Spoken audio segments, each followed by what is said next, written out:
नमस्कार दोस्तों, स्वागत है हमारे इस YouTube चैनल पे नए हैं तो सब्सक्राइब कर लें। दोस्तों, आज हम आपके लिए लक्ष्य स्टोरी लेकर आए हैं।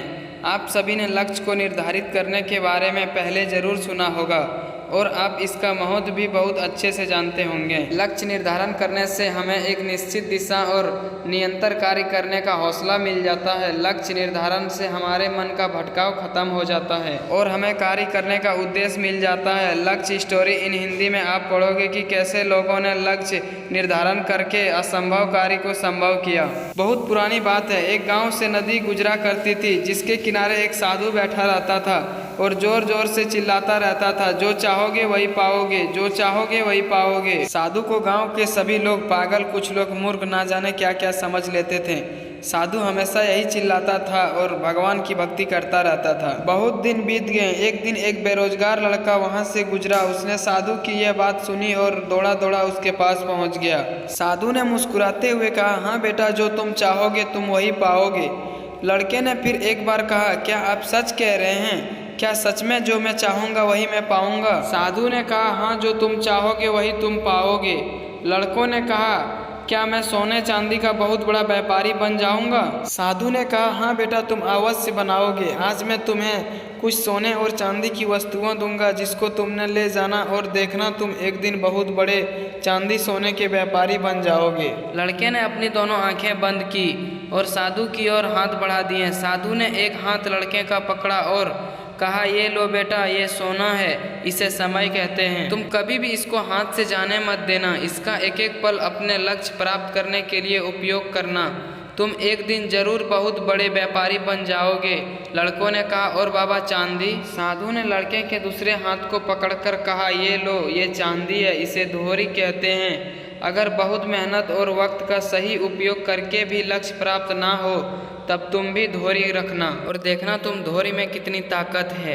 अगर तुम ये सोने चांदी हमेशा अपने पास रखोगे तो दुनिया की कोई ताकत तुम्हें बड़ा व्यापारी बनने से नहीं रोक पाएगी। उस लड़के ने साधु की बात को अपने मस्तिष्क में बहुत अच्छे से बैठा लिया और कभी भी अपने वक्त का ना दुरुपयोग किया, ना कभी उसको हाथ से जाने दिया। वह अपने लक्ष्य को पाने के लिए निरंतर ही प्रयास करता रहा और जब वह हार जाता है तो वह धोरी का सहारा लेता और फिर दोबारा कोशिश करता। देखते ही देखते बहुत कम समय में उस लड़के के अंदर व्यापार करने का वह गुण आ गया जो अभी तक किसी में नहीं थे। उसने बहुत छोटे से काम से शुरुआत की और अपने व्यापार को बड़े स्तर पर ले गए। आज के समय में वह सबसे बड़ा व्यापारी है। उसने उस दिन जो साधु से मांगा था बन गया। उसने अपने संघर्ष को प्राप्त करने के लिए अनेक संघर्ष किए, अनेक चीज़ें सीखी और न अपने समय का दुरुपयोग किया, न कभी अपने धोरी को खोया और उसने वही पाया जो चाहा था। समय, शिक्षा और धोरी का वह ताकत है जिसका उपयोग करके हर व्यक्ति अपने मन मुताबिक लक्ष्य प्राप्त कर सकता है। निरंतर आगे बढ़ते रहना और कभी अपने लक्ष्य को विमुख न होने से ही हमें लक्ष्य प्राप्त होता है। बहुत समय पुरानी बात है, जब भारतवर्ष में गुरुकुल प्रथा चल रही थी और लड़के ज्ञान प्राप्त करने के लिए गुरुकुल में रहा करते थे।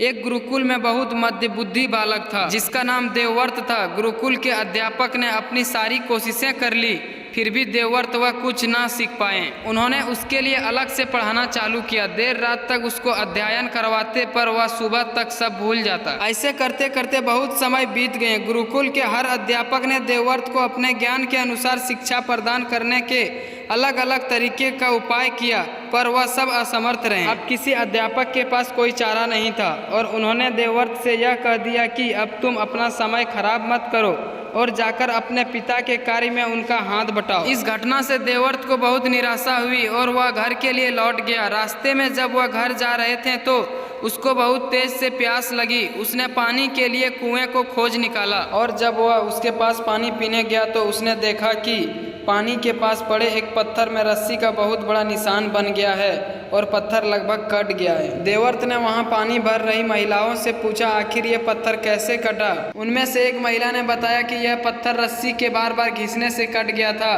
देवव्रत के मन में विचार आया, जब एक नाजुक रस्सी से बार बार पत्थर पे घिसने से वह कट सकता है तो फिर मैं विद्या ग्रहण क्यों नहीं कर सकता। देवव्रत वापस गुरुकुल चला जाता है और विद्या ग्रहण करने के लिए हर संभव कोशिश करता है और धीरे धीरे वह नई नई चीजें सीखने लगता है। वह अपने लक्ष्य को मन में उतारकर रात दिन निरंतर मेहनत करता है और धीरे धीरे वह विद्या में निपुण हो जाता है और अन्य विद्यार्थियों के साथ पारंगत हो जाता है। इस कहानी से हमें यही शिक्षा मिलती है कि अगर हम निश्चित कर लें तो हर लक्ष्य को प्राप्त कर सकते हैं। हम जब निरंतर अपने लक्ष्य को पाने के लिए मेहनत करते हैं तो असंभव लक्ष्य भी प्राप्त कर लेते हैं। दोस्तों, आपको लक्ष्य स्टोरी इन हिंदी कैसी लगी हमें कमेंट करके ज़रूर बताएं। धन्यवाद।